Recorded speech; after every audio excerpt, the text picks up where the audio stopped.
Hello, in this video I'm going to show you how to fix the problem when you want to install Call of Duty Mobile but you can't seem to find it on INFINIX Zero Ultra.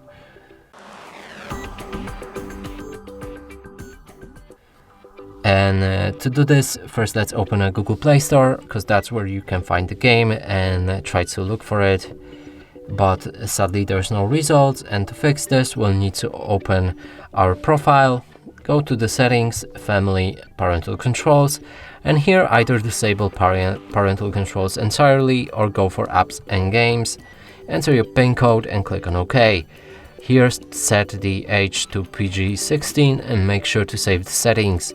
Go back, try to find the game again, and it should be right here available to install.